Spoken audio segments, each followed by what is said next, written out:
Magandang umaga po sa lahat. Magluluto lang ako ng pesto pasta sa araw na ito. Parisan ko ng fried chicken mamaya na minamarinate ko kagabi pa. Garlic lang, butter. Ito yung pesto sauce. And crab cheese, cheddar cheese in the jar. And may cooking cream. And of course, may pini pasta. Yan lang. Lalagyan ko lang siya ng kunting breast chicken pangpalasa. Mag-ano lang ako ng garlic.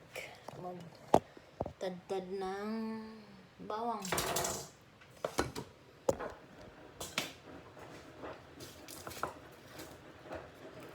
Isuti ko lang yung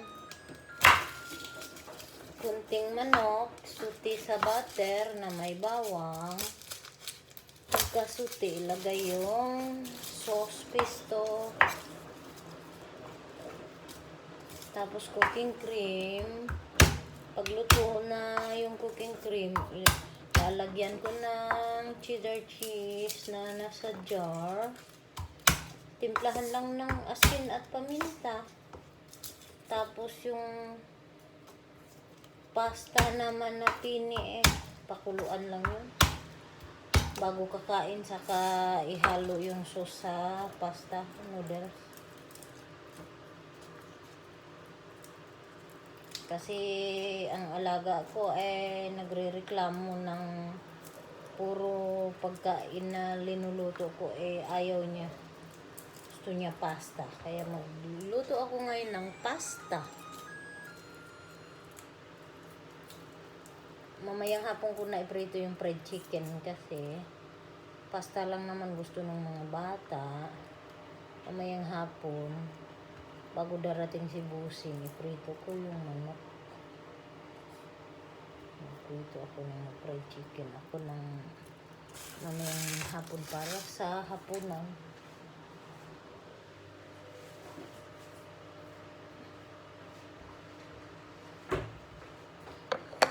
Busy si Inday, kaya naglalaba ako, nagsasampay, naghatid at naggrocery, naghatid sa mga bata sa school, at naggrocery. 2 beses ako lumabas ng grocery dahil yung card ni Busing na dala ko hindi na pwedeng gamitin. Kaya pagbalik ko, labas ako uli. Card naman ni Madam ang na kasi yung limit.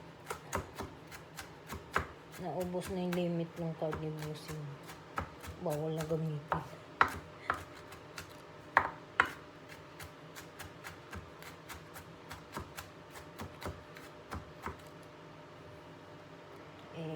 Isuti ko lang itong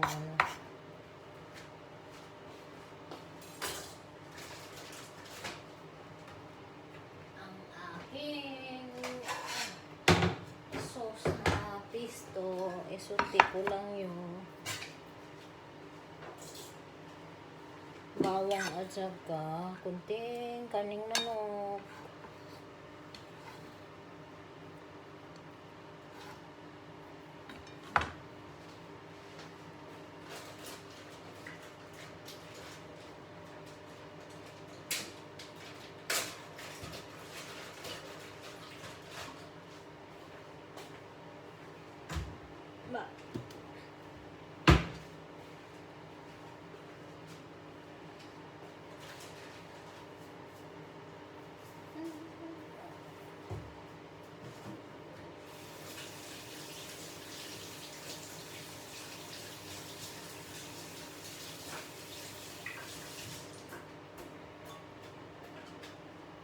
Pwede rin bacon ang ilagay nyo sa inyong pasta.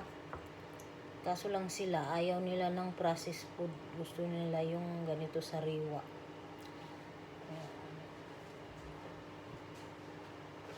Itong manok. Tataran ko ng maliliit ito para